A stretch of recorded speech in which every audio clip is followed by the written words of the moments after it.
بيت الخلافة قام يا خلاني، صرح مهيب ثابت الأركان، حصن حصين لا يضام نزيله، فاسعوا بعزم صادق الوجدان.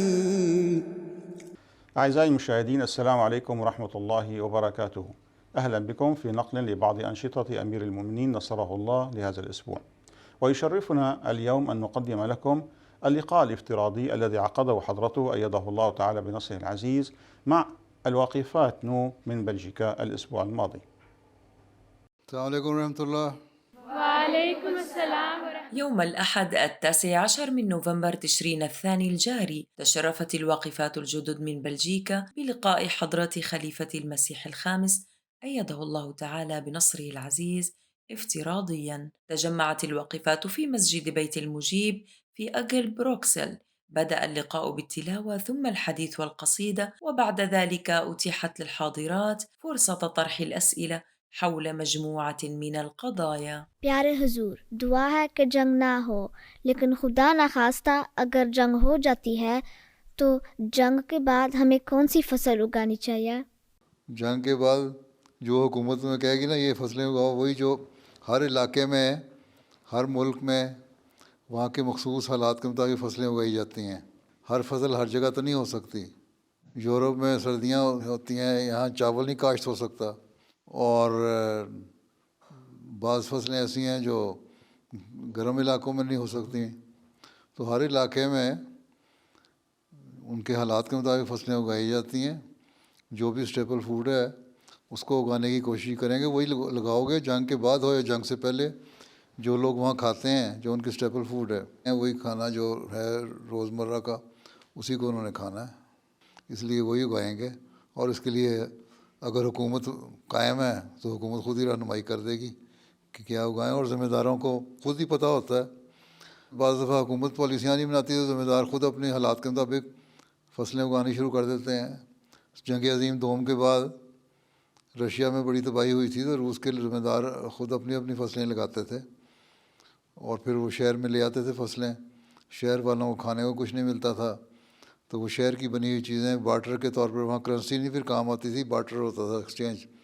وہ جنس لے کے آئے اور یہاں سے بازار سے اس کے بدلے میں چیزیں لے کے چلے گئے جو شہروں میں ملتی ہیں. تو اسی طرح کے حالات ہوتے ہیں. پھر جب حالات ہوتے ہیں تو پھر ایڈجسٹ کر لیتا ہے انسان. اور جو کھانے پینے کی چیزیں ہیں وہی اکثر کھانے کی عادت ہوتی ہے آپ لوگوں کو، وہی کھانے مقامی لوگ کھاتے ہیں، وہی آپ لگائیں گے، وہی اگائیں گے، اور وہی وہاں بہتر ہو سکتی ہیں. حضور، بیلجیم میں ٹیچر کو اپنے مذہب کو ظاہری طور پہ دکھانا منع ہے. میں ٹیچر بن رہی ہوں اور میرا سوال یہ ہے کہ میں پڑھاتے ہوئے اپنے مذہبی ویلیوز کو کیسے انکارپوریٹ کر سکتی ہوں تاکہ میں اپنے اسٹوڈنٹس اور کو فیلوز کو اپنا مذہب بہتر سمجھا سکوں. ظاہر ہے کلاس میں جو ٹیچر پڑھا رہی ہو تو اس کو اپنا چہرہ دکھانا پڑے گا، ٹھیک ہے، اس کے بغیر تو ان کو سمجھ نہیں آئے گی. اور سیکنڈری اسکول میں پڑھانا ہے یا پرائمری اسکول میں پڑھانا ہے؟ پرائمری اسکول میں. تو وہاں تو ویسے ہی بچے ہوتے ہیں، اس لیے ان کے سامنے تو ویسے ہی کھلے ہو کے آنا پڑے گا تاکہ ان کو سمجھ آئے. ان کو سمجھانا بھی پڑے گا. حیا دار کپڑے ہونے چاہیے اور سر ڈھکا ہونا چاہیے ہیں. جی حضور. اور اس کے بعد جس طرح مرضی پڑھاؤ اور اس کو کہہ دو کہ یہ لباس ایسا ہے جو حیا دار ہے اور میں سمجھتی ہوں کہ اپنی حیا کو قائم کرنے کے لیے میں اس کو پہنوں، قطع نظر اس کے کہ مذہب کیا کہتا ہے.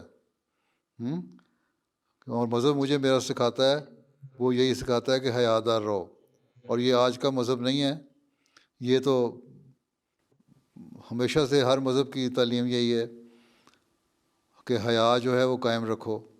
حضرت موسیٰ جب گئے تھے ہجرت کر کے اپنے علاقے سے مدین میں، تو وہاں جب وہ دو لڑکیاں کھڑی تھیں، وہ حیا کی وجہ سے مردوں میں نہیں جا رہی تھی نا پانی پلانے کے لیے اپنے جانوروں کو، ٹھیک ہے، ان میں حیا تھی. اور انہوں نے کہا ہم جب تک یہ مرد نہ ہٹیں ہم پانی نہیں پلا سکتی، ہم ان میں مکس نہیں ہو سکتی. تو موسیٰ نے پھر ان کے جانوروں کو پانی پلا دیا اور وہ اپنے جانور لے کے چلی گئیں. اس کے بعد پھر آگے قرآن شریف میں ذکر ہے کہ ایک ان میں سے حیا سے شرماتی ہوئی آئی اور اس نے کہا میرا باپ تمہیں بلا رہا ہے، اور وہاں بھی حیا کا ذکر ہے۔ اس کا مطلب حیا ہونی چاہیے عورت میں، یہ جس کو ماڈسٹی کہتے ہیں، اور اسی میں اس کی ڈگنیٹی ہے، اس میں اس کا وقار ہے، ٹھیک ہے۔ یہ قائم رکھنے کے لیے ہر مذہب نے اسی کی تعلیم دی ہے، صرف اسلام کی بات نہیں۔ اور اسی کو قائم کرنے کے لیے تم لوگ کہتے ہو عیسائی ہو، تو عیسائیوں میں حضرت مریم نہیں لباس پہنتی تھیں حیادار، یا جن کو تم کہتے ہو ننے ہیں ہماری خاص تعلیم دینے کے لیے، وہ بھی حیادار پہنتی ہیں۔ اس کا مطلب ہے کہ ایک تصور ہے تمہارے حیا کا کہ نیک عورت جو ہے وہ حیا میں رہے اور حیادار لباس پہنے، اور یہ میرا حیادار لباس ہے جس کی وجہ سے میں پہنتی ہوں، اور یہی میری تعلیم ہے، یہ میرا مذہب ہے، میرا مذہب بھی ہے اور میری اپنی پسند بھی ہے، کیونکہ میں نے جب مذہب کو قبول کیا ہے تو پھر مجھے ضروری ہے کہ میں اس کے تعلیم پہ عمل بھی کرنے کی کوشش کروں۔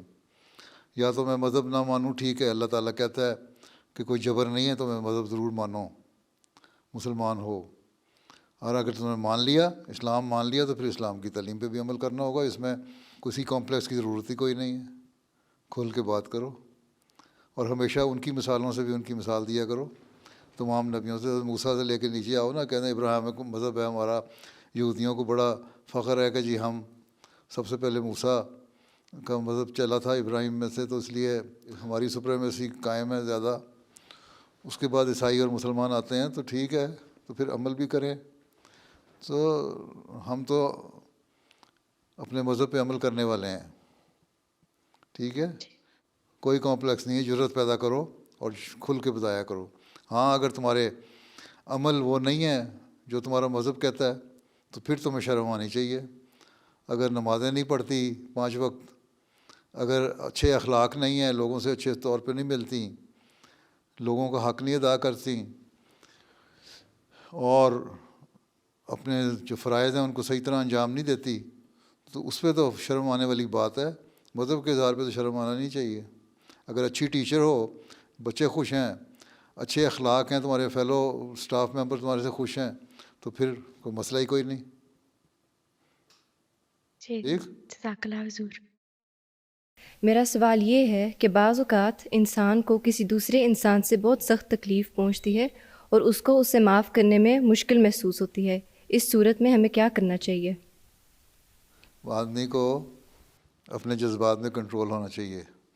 اگر اللہ سے تعلق ہے اور ایک احمدی مسلمان بچے کو شخص کو اللہ سے تعلق ہونا چاہیے، تو پھر اگر کوئی تکلیف پہنچاتا ہے تو اس کو پیار سے سمجھاؤ کہ یہ تم نے بات غلط کی ہے۔ اگر پھر بھی وہ ضد کرے تو پھر اس جگہ سے علیحدہ ہو جاؤ۔ اور پھر جہاں تک معاف کرنے کا سوال ہے، تو اگر دیکھ لو کہ بھی اس کی اصلاح ہو گئی ہے تو پھر معاف کرو، پھر دل میں کینہ نہ رکھو جتنی مرضی کسی نے تکلیف پہنچائی ہو۔ اور اگر کوئی اپنی اصلاح نہیں کرتا تو پھر بہتر ہے کہ اس سے اپنا فاصلہ رکھو، ڈسٹنس رکھو، اور اپنے اچھے سہیلیوں میں، اچھے دوستوں میں بیٹھ کے رہو، ٹھیک ہے۔ جی ٹھیک ہے۔ ہاں، اصل چیز گناہ یہ ہے کہ دل میں اس کی تکلیف کا جو اس نے پہنچائی ہے احساس کر کے پھر اس کو نقصان پہنچانے کی کوشش کرنا۔ جو ہمدرد انسان ہے، جب ہم نعرہ لگاتے ہیں کہ نفرت کسی سے نہیں، تو نفرت کسی سے نہیں کا مطلب یہ ہے کہ ہمیں دل میں اس سے نفرت نہیں ہے، اس کے عمل سے نفرت ہے۔ جو اس نے بات کی ہے اس سے نفرت ہے، جو اس کے عمل ہیں ان سے نفرت ہے، اور اس کی اصلاح کرنے کی ہم نے کوشش کرنی ہے، اس لیے کہ حضرت صلی اللہ علیہ وسلم نے فرمایا کہ مسلمان کا بھائی ہے، اور ایک دوسرے سے ہمدردی کرو اور ایک دوسرے کو فائدہ پہنچاؤ۔ تو ہم نے اس کو فائدہ پہنچانے کے لیے اور اس کو گناہ سے بچانے کے لیے کوشش کرنی ہے کہ وہ بچ جائے، اس کو سمجھایا جائے، نہیں تو اس کے لیے دعا کی جائے۔ ہاں اگر وہ ایسا ہی بد اخلاق ہے کہ مستقل تمہارے اعصاب پہ سوار ہو گیا ہے تو اس کی مجلس چھوڑ دو، اس سے فاصلہ کر لو، لیکن پھر بھی دعا کرتے رہو اس کے لیے۔ ٹھیک ہے، جزاک اللہ حضور۔ قرآن کریم میں وعدہ ہے کہ مقدس زمین راست بازوں اور نیک لوگوں کو ملے گی۔ حضور میرا سوال یہ ہے کہ اس وقت فلسطین کے لوگوں پر بہت ظلم ہو رہا ہے. حضور کے خیال میں کب تک یہ زمین راست باز اور نیک لوگوں کو ملے گی اور حقیقی امن قائم ہوگا؟ جب لوگ راست باز ہو جائیں گے، عبادت صالحین بن جائیں گے تو ہو جائے گا. اگر احمدی بڑی تعداد میں ہو جائیں تو سورہ بنی اسرائیل میں پڑھو نا، اگر پہلا رکوع، تو اس میں بھی اس بات کے لکھا ہوا ہے، تفسیر رکھی ہوئی ہے. ٹھیک ہے. اور یہی تھا، اللہ تعالیٰ نے کہا تھا کہ ان کو یہودیوں کو زمین 2 دفعہ ملے گی. پہلی دفعہ ملے گی، پھر یہ لوگ بےہودہ حرکتیں کریں گے، بغاوت کریں گے، اللہ تعالیٰ کے حکموں سے پرے ہٹ جائیں گے، ظلم کریں گے، تو ان سے زمین چھین جائے گی. اور وہ زمین چھینی گئی پرانے زمانے میں، ایک بادشاہ نے اس کو چھین لیا. پھر ان کو دوبارہ اللہ تعالیٰ نے ان کو وہاں آباد کر دیا. دوبارہ آباد اس طرح کر دیا کہ یہودیوں کو اس طرح نہیں ملی، لیکن رومن امپائر کے ذریعے سے وہاں مل گئی. براہ راست تو نہیں ملی، وہاں عیسائی بھی تھے، ان میں یہودی بھی تھے رومن امپائر میں، اور وہ توریت کو ماننے والے تھے. اس کے بعد پھر ان سے نکل گئی زمین، پھر مسلمانوں کے قبضے میں آ گئی، پھر دوبارہ ان کو مل گئی. اب اگر اس کا مطلب یہ ہے کہ مسلمانوں میں بھی عبادت صالحین پیدا ہونے والے ہیں. اس لیے پہلے تو ہمیں اپنے آپ کو اللہ تعالیٰ کے ایسا بندے بنانا چاہیے جو اللہ تعالیٰ کی نظر میں صالحین ہوں. اپنے آپ خود نہ ہم سمجھیں کہ ہم تقویٰ پہ چلنے والے ہیں، بہت نیک ہیں، ہم نے لا الہ الا اللہ محمد رسول اللہ پڑھ لیا تو ہمارا حق بن گیا کہ اب ہر چیز جو اللہ تعالیٰ نے کہا ہمیں ملے. اللہ تعالیٰ کے وعدے ہمارے سے بھی اس وقت ہیں جب تک ہم نیک عمل کریں گے، اللہ تعالیٰ کے حق ادا کریں گے، اللہ تعالیٰ کے بندوں کے حق ادا کریں گے، اور جو اس کے حکم ہے اس کے اوپر عمل کرنے کی کوشش کریں گے. تو اس زمانے میں حضرت مسیح علیہ السلام کو اللہ تعالیٰ نے اس لیے بھیجا تھا کہ وہ اسلام کی تعلیم جو حضرت صلی اللہ علیہ وسلم لائے تھے اس کو یہ مسلمان بھول بیٹھے ہیں اور اس پہ عمل نہیں کر رہے. اس کو صحیح طرح لوگوں کے سامنے پیش کیا جائے اور ان کو بتایا جائے کہ تم لوگ اسلام کی صحیح تعلیم پہ عمل کرو اور ایک جماعت قائم کرو، کہ یہ حضرت مسیح علیہ السلام کے ذریعے سے اللہ تعالیٰ نے، اور اس کی پیش گوئی قرآن شریف میں بھی فرما دی سورہ جمعہ میں، اور حضرت صلی اللہ علیہ وسلم کے ذریعے سے حدیث میں بھی فرما دی مسیح اور مہدی کے زمانے کے آنے کی. اب اگر دوبارہ حکومت ملی اور وہ ظلم کر رہے ہیں تو یہ تو ٹھیک ہے، وعدہ ہے اللہ تعالیٰ کہ ان سے حکومت چھن جائے گی. کب؟ یہ اللہ تعالیٰ بہتر جانتا ہے. اور کب عبادت صالحین پیدا ہوں گے، اور عبادت صالحین ہم میں سے جب ہوں گے تو ہمیں وہ ملے گی. اور عبادت صالحین کا مطلب یہ ہے کہ ان دعائیں کرنے والے اور نیک عمل کرنے والے لوگ ہوں گے، تلواروں کے ذریعے سے نہیں ملے گی. حضرت مسیح علیہ السلام کے آنے کے بعد آپ نے جنگ اور جدال جو ہے وہ آپ نے حضرت صلی اللہ علیہ وسلم کی پیش گوئی کے مطابق، حدیث کے مطابق بند کر دی. اس کا مطلب ہے کہ ہم لوگوں کو دعاؤں کی طرف زیادہ توجہ دینی چاہیے. ہم دعا کریں گے، اپنے عمل نیک کریں گے، اللہ تعالیٰ کا حق ادا کریں گے، اس کے بندوں کا حق ادا کریں گے، تو پھر ان ظالموں سے بھی ہمیں نجات مل جائے گی. تو فلسطینیوں کو بھی اور عربوں کو بھی اور مسلمانوں کو بھی ہمیں سب کو سوچنا ہوگا کہ عبادت صالحین کس طرح بننا ہے، اور زمانے کے امام کو مان کے اس کی پیچھے چلنے سے بننا ہے، یا کم از کم اتنی حالت پیدا کر لیں کہ اللہ تعالیٰ کو ہمارے عمل پسند آنے لگ جائیں تو زمین واپس ملے گی. لیکن یہ جو ظلم کر رہے ہیں یہ تو ظاہر ہے کہ ان سے ایک وقت میں چھن جائے گی زمین. کب چھنے گی یہ اللہ بہتر جانتا ہے. اور پھر جو نیک لوگ ہوں گے ان کو ملے گی، اور نیک لوگ وہی ہوں گے جو اللہ کا حق ادا کرنے والے ہوں گے. اور اس زمانے میں سمجھتا ہوں کہ ان میں سے زیادہ اکثریت ہوگی جنہوں نے حضرت مسیح علیہ السلام کو مانا ہے. ٹھیک. یہ ظلم جو ہو رہا ہے فلسطینیوں پہ، یہ ظلم ان کو لے بیٹھے گا. یہ تو میں ان کو مختلف ذریعے سے کئی دفعہ پیغام بھیج چکا ہوں. زبور میں بھی لکھا ہے یہ بات، اور زبور کی باتیں ہی ہیں جو سورہ انبیاء میں بیان کی گئی ہیں. اور اس کی تفسیر اگر پڑھنی ہے تو میں اردو پڑھنی آتی ہے، تفسیر کبیر میں پڑھ لو، سورہ انبیاء میں بھی، اور بنی اسرائیل کا جو پہلا رکوع ہے اس میں 2 آیتیں ہیں، وہ اس میں تفصیل سے تمہیں پتہ لگ جائے گا. اور اس میں بائبل کے حوالے بھی تمہیں مل جائیں گے کہ بائبل نے کیا کہا تھا یہودیوں کو. ہیں ٹھیک ہے جی، کیونکہ اس وقت تو وقت نہیں، لمبا بیان ہے وہ.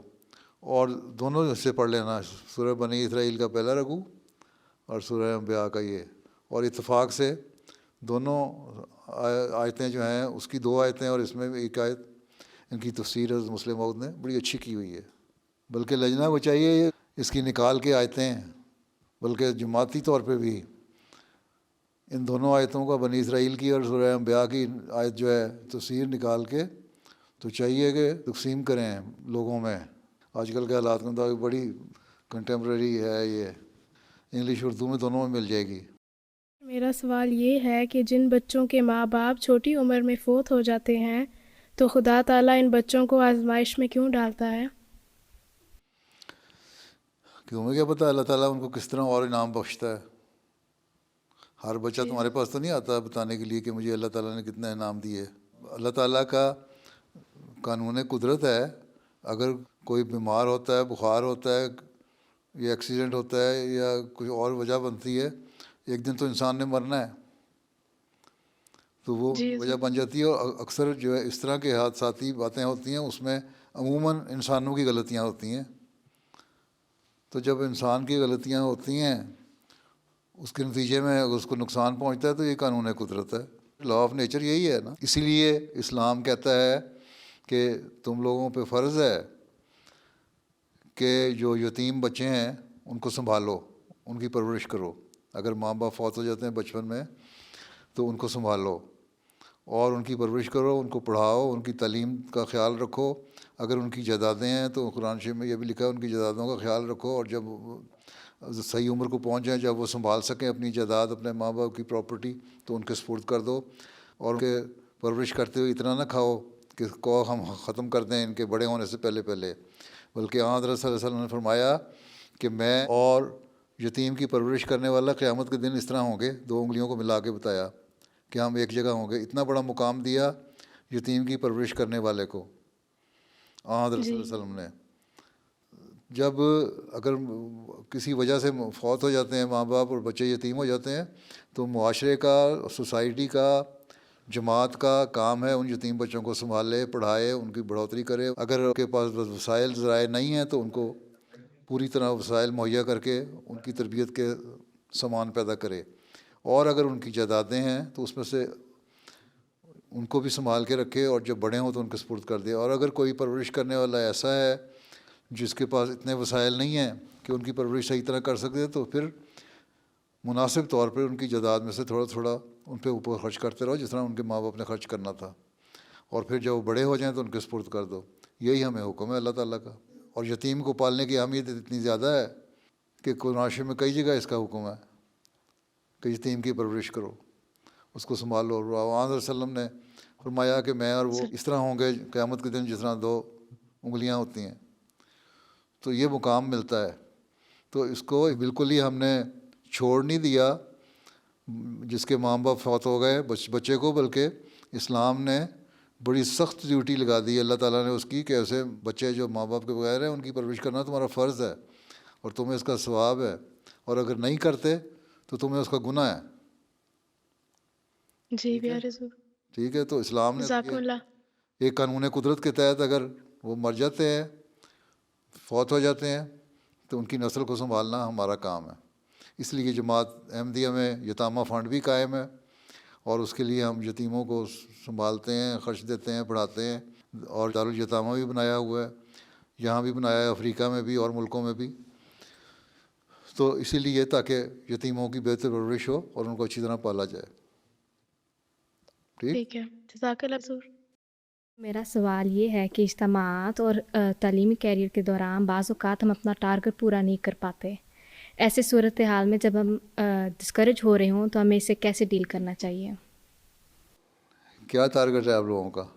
حاضری پوری نہیں ہے مجالس کی، جی یہ بھی، اور یا ان کا تعلیمی معیار پورا نہیں ہے، ہیں جو انہوں نے پڑھنا چاہیے تھا وہ نہیں ہے۔ تو ہمارے کام تو کوشش کرنا ہے، ان کو سمجھاتے رہیں۔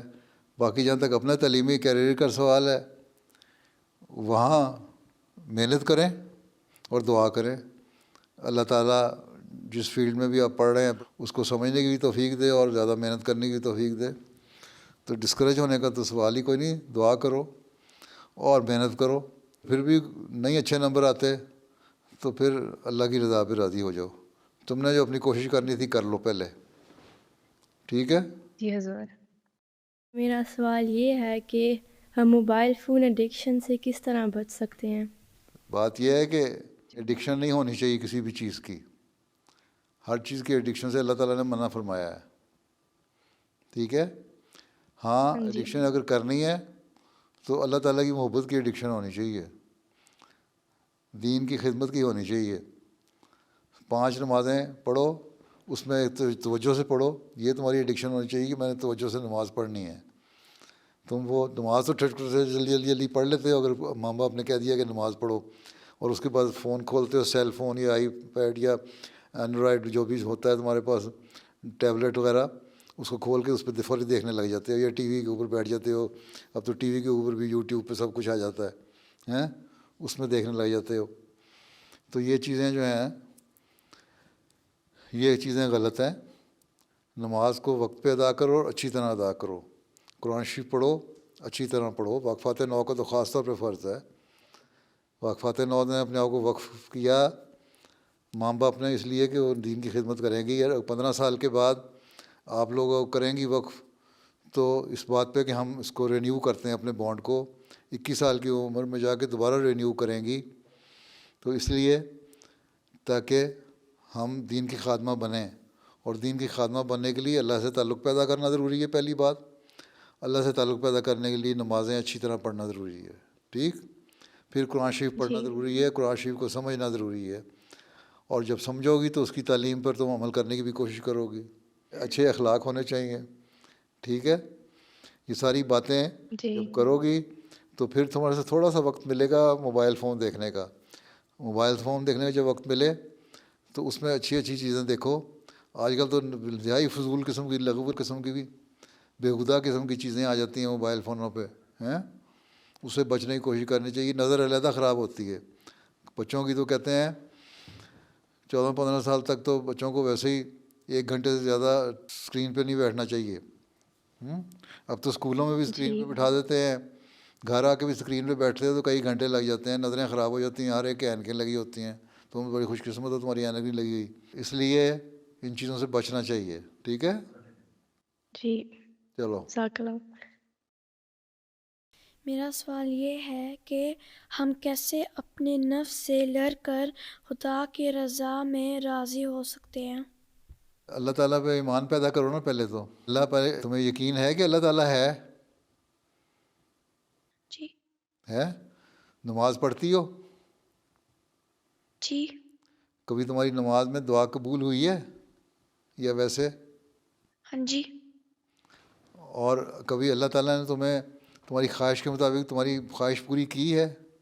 تمہیں یقین ہو کہ یہ چیز مجھے نہیں ملنی، اور پھر اچانک ایسے سامان پیدا ہو جائیں کہ مل جائے. کو بہت سارے واقعات میں سناتا ہوں، چندوں کے بارے میں بھی، اور بچوں کے اس میں بھی ہوتے ہیں واقعات کہ ہمیں پتہ ہی نہیں ہوتا تھا، ہم نے چندہ دیا یا ہم نے فلان ایک کام کیا تو اللہ میاں نے ہمیں اس طرح نوازا.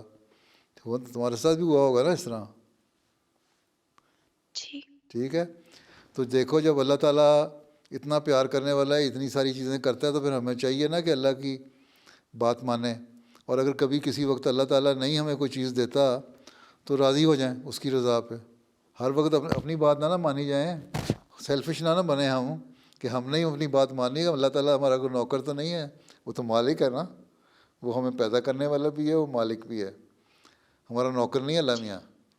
اس لیے جب وہ چاہتا ہے کہ کیا چیز میرے بندے کے فائدے کے لیے اور کیا میں نے اس کو دینی ہے کیا نہیں دینی، کبھی تو اس لیے نہیں دیتا کہ اس کا نقصان ہو سکتا ہے، بندے کو نہیں پتہ اس کے نتائج کا.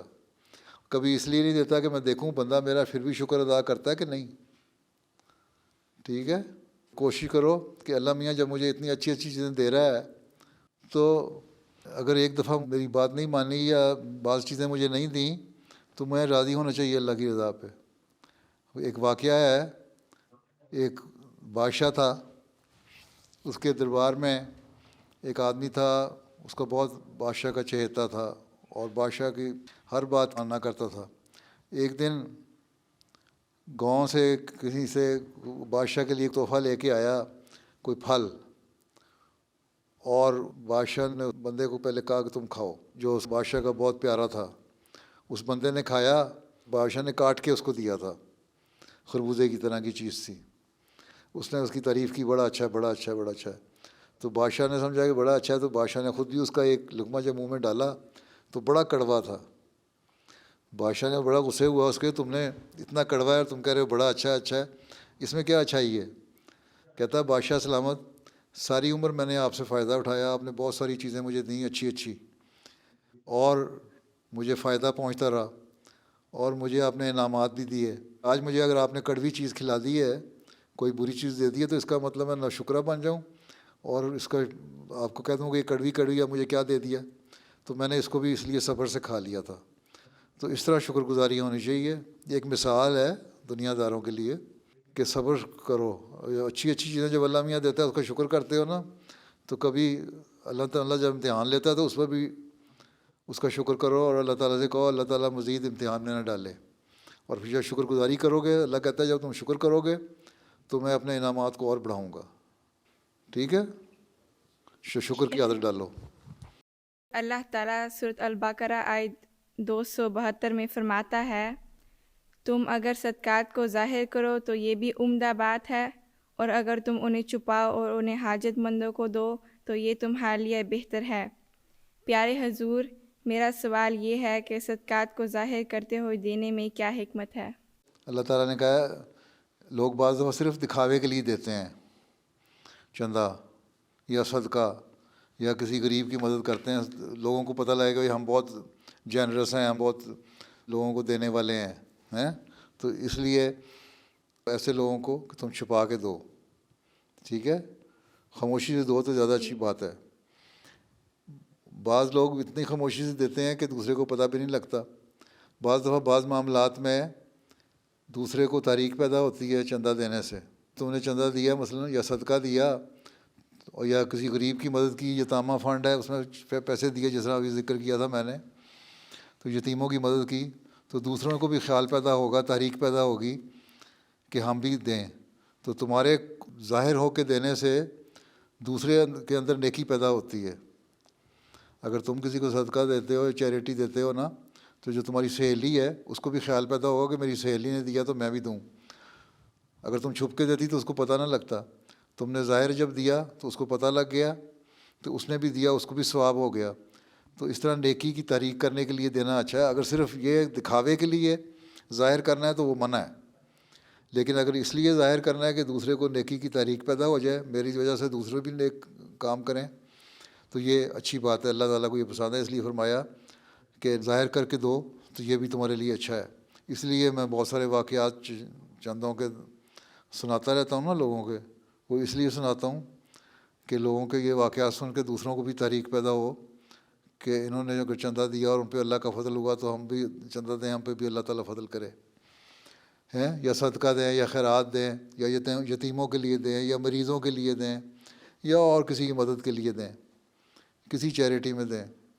تو جب ہم اس طرح دیتے ہیں تو دوسروں کو بھی تاریخ پیدا ہوتی ہے، دوسروں کو بھی خیال پیدا ہوتا ہے کہ ہم بھی اس نیکی میں حصہ لیں. اس لیے یہ حکمت ہے کہ بتا کے بھی دینا چاہیے تاکہ دوسروں کو نیکی کی تاریخ پیدا ہو. لیکن اگر دینے والا اس نیت سے دے رہا ہے میری تعریف ہو تو وہ غلط ہے. ٹھیک ہے جی ٹھیک ہے، جزاک اللہ حضور. ٹھیک ہے، السلام علیکم. اللہ حافظ. السلام علیکم ورحمۃ اللہ. وعلیکم السلام ورحمۃ اللہ. وفي خطبة الجمعة الأخيرة روى أمير المؤمنين عدة أحداث تبين صدق المسيح الموعود عليه السلام، وفي نهاية خطبته حث نصره الله الجميع على مواصلة الدعاء للشعب الفلسطيني. فلسطینیوں کے لیے بھی دعائیں کرتے رہیں، اللہ تعالیٰ انہیں اس ظلم سے نجات دے جو ان پر ہو رہا ہے. کہتے ہیں کہ اب چند دن کے لیے جنگ بندی ہے تاکہ ضروریات زندگی کی مدد پہنچ سکے، لیکن اس کے بعد پھر کیا ہوگا؟ مدد پہنچا کے پھر ماریں گے ان کو. اسرائیل کی حکومت کے ارادے تو خطرناک لگتے ہیں کیونکہ ان کی حکومت کے خاص مشیر نے کل پرسوں یہ اعلان کیا ہے کہ اگر اس جنگ بندی کے بعد پھر فوری جنگ نہ شروع کی گئی تو میں حکومت سے نکل جاؤں گا. تو اس قسم کے تو ان کی سوچیں، بڑی طاقتیں باتیں تو کرتی ہیں ہمدردی کی بظاہر، لیکن انصاف کرنا نہیں چاہتی. اور اس معاملے میں سنجیدہ ہی نہیں ہے. ان کو یہ علم نہیں، سمجھتے ہیں کہ وہیں تک محدود رہے گی. لیکن جو عقل مند ہیں ان کے وہ کہنے بھی لگ گئے ہیں کہ جنگ صرف ان علاقوں میں محدود نہیں رہے گی بلکہ باہر بھی پھیلے گی اور ان کے ملکوں تک بھی پہنچ جائے گی. مسلمان حکومتیں اور کچھ بولنا شروع ہوئی ہیں، جس طرح سعودی بادشاہ نے بھی سنا کہا ہے کہ مسلمانوں کی ایک آواز ہونی چاہیے. تو ایک آواز بنانا پڑے گی، اس کے لیے ٹھوس کوشش کرنی پڑے گی. اللہ تعالیٰ ان کو اگر یہ احساس پیدا ہوا ہے تو اس احساس کو عملی جامہ پہنانے کی بھی توفیق عطا فرمائے. بهذا وصلنا إلى نهاية نشرتنا، ولمزيد من المعلومات يرجى متابعتنا على العناوين الظاهرة أسفل الشاشة. وإلى أن نلقاكم في حلقة جديدة، لكم منا أطيب الأمنيات، والسلام عليكم ورحمة الله وبركاته. بيت الخلافة قام يا خلاني